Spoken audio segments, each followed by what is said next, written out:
Hey, Josh Tigg, running T Farms. Over here at the morning cattle move. Try to zoom in there. I don't know if you can see just the top of the backs of the cows there over where that white pole's sticking up in the air. We'll be finishing up that particular paddock there. That paddock where the cattle are grazing had not been grazed at all this year. We are in that paddock for two specific reasons. One reason was we had an extremely dry June. We were forced to stop grazing on our active grazing area due to lack of rain, and the forages weren't recovered enough to graze. And number two, that's closer to our working facilities, and we were needing to get the cattle to the barn to do some artificial insemination. So that's the reason. We're going to finish it off today. I wanted to go ahead and graze that off so that I didn't have half of a paddock that hadn't been grazed and one that did. So it's about I think it's roughly a 7-acre paddock. We've got 100 head of cattle in there. Well, we've got more than 100 head, roughly 100 animal units, 100 1,000 pound animal units, and I'm trying to think now. I guess today we've been in there roughly 14 days. So like I said, we were in extreme drought for most of June, driest June we've had in 135 years. So but I want to talk about, we're coming back. So we've got good rain in July. We've actually made up the deficit that we accrued during late May and June. We got it all in July. It's very uncommon for us to have to worry about wet, puggy conditions in July, but that's exactly what we have had happen this year. So when we finish up over there today, we're going to be moving back into our active grazing area. So I was just walking out here, taking a look at it. Brought the old grazing stick out here just for reference. I don't measure forage with it, other than I just brought it out here to show you, the height of this forage. If I reach down and just stand it up, you can see anywhere from if I can get where you can see 20 to 28 inches of forage. So we've got a good solid 2 foot of vegetative forage in here that we're going to start grazing on in the morning. I'll get the 3-day sale set up here. I'll move the cows in probably first thing tomorrow morning, and we'll get started on this. I just walked across, I think there's roughly 20, I think we had actually grazed, there's roughly 25 acres that we've grazed actively during this growing season, and we probably have grazed an additional 7 or 8. We've probably grazed 30 acres in the active growing season, and we probably grazed another 4 or 5 drought reserve in addition to this, so 12.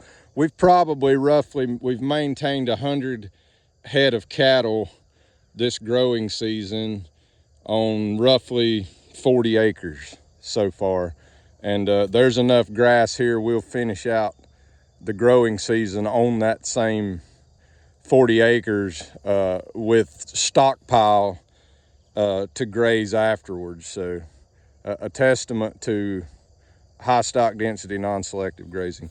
But I wanted to address a little bit, this is the type of forage we need to be grazing during the growing season.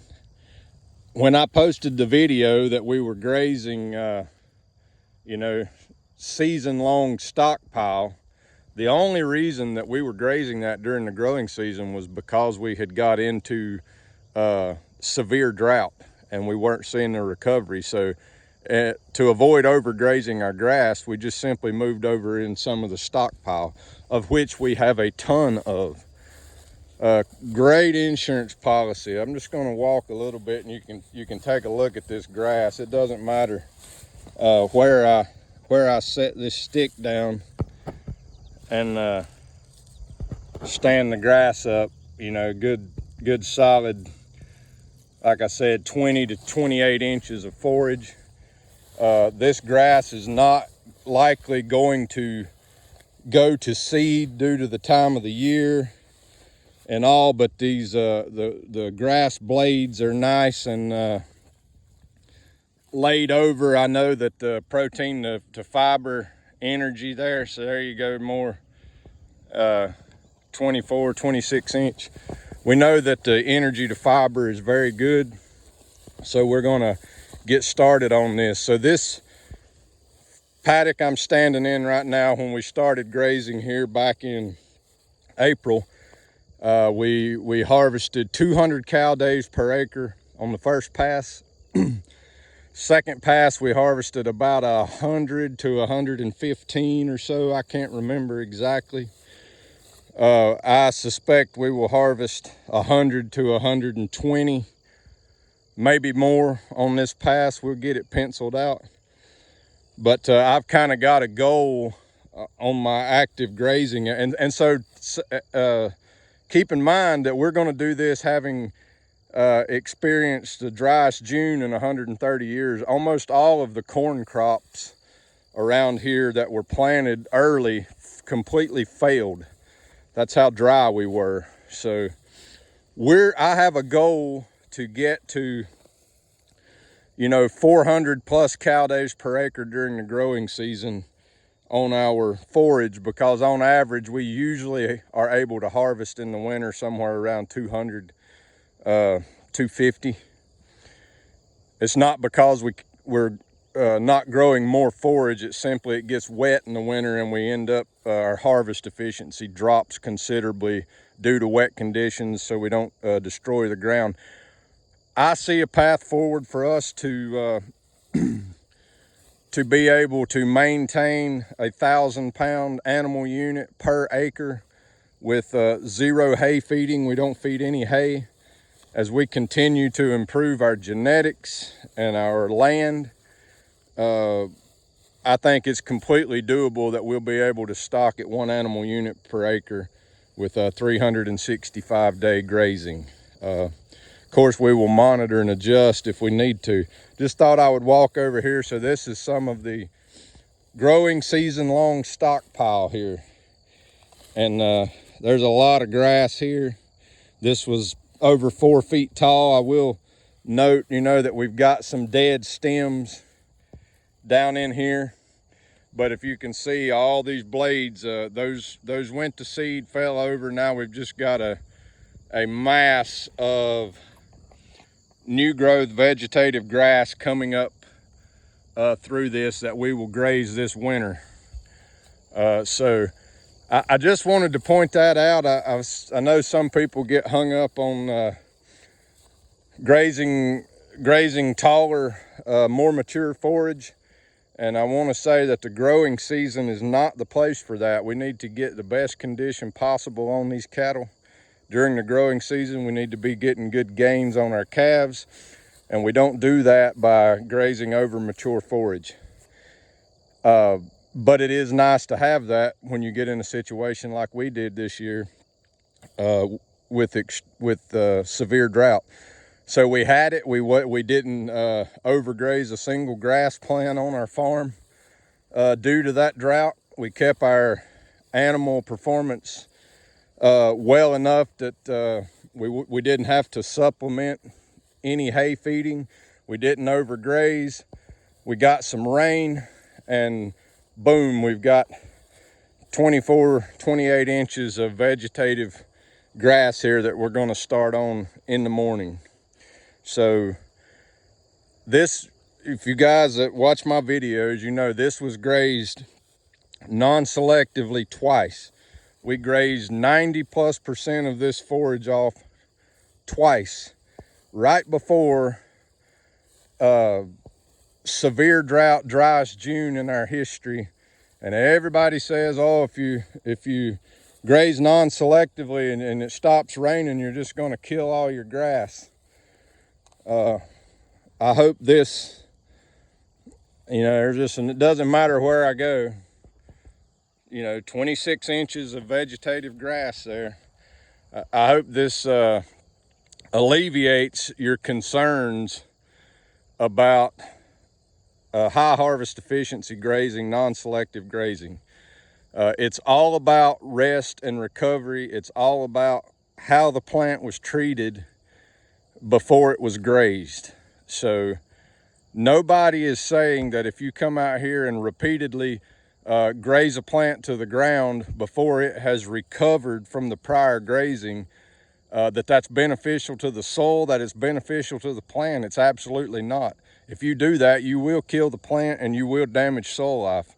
But when you let the plant recover, graze it severely, optimally under ultra high stock density, because you get so much herd effect there with the manure and urine, the aeration, the saliva, on and on and on. There's so many things happening in conjunction with animals on the land and how they interact with grass and microbes and all that. We haven't even scratched the surface on all those interactions as far as understanding them.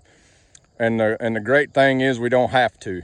All we have to do is observe our management. If we're growing more grass and we're able to carry more animals on the land, then we have to be improving the land. The ecosystems has to be improving. It cannot be otherwise. I think a lot of people try to get bogged down in soil temps and this and that and what have you. And you know, it's okay, I guess, but I feel it's completely unnecessary. When you're growing more grass, more forage, not necessarily grass, but grass needs to be a big component of that forage. We like to see diversity. This is not a very diverse sward here. It's only been under our management for a year, but even now we're starting to get islands of Johnson grass. You can see there, got some common Bermuda, Dallas grass. There's actually some rescue grass that's survived the summer somehow. But I wanted to just address that. We don't need to be grazing over mature forage during the green growing season. We need to be grazing the very best forage possible with our cattle. We need to get the best condition possible on our cattle, and we need to save that stockpile forage for drought or winter or the non-growing season. So seems like sometimes it's easy to get caught up in grazing tall forage and over mature forage, but we simply just need to save that for the winter non-growing season. We need to make sure that we got our calving season timed appropriately so that when we're going into the non-growing season or winter, we have a much lower nutritional requirement cattle due to the stage of production that they're in. But some fantastic forage here. Going to be happy to get on it. I know the cattle are going to be happy to get on it, and I hope everybody has a fantastic rest of your week and a good weekend. As always, you can check us out online at runningtbeef.com. You can like us on Facebook at runningtbeef. If you're watching on YouTube, be sure and click that like and subscribe button on your way out. We are coming up on our fall beef harvest. We are taking deposits for fall beef now. So anybody that's interested in some good 100% grass-fed, grass-finished beef, you can find out all the information and get your deposit in at runningtbeef.com. If you know anybody that's looking for some good beef, feel free to pass that information along. You can email us, give us a call if you got any questions. But as everybody knows, we're no chemicals, no pesticides, no herbicides, no chemical fertilizers, no dewormers, no antibiotics. We only finish on live growing grass. We don't supplement with hay or silage. Just good, fresh, green growing grass, which is why we harvest at the end of the growing season. And that's why we don't always have beef available throughout the year, because we finish during the growing season on live growing forage. So get your deposits in if you're wanting some great beef, because we will sell out, and we will sell out relatively quickly. So everybody have a good week.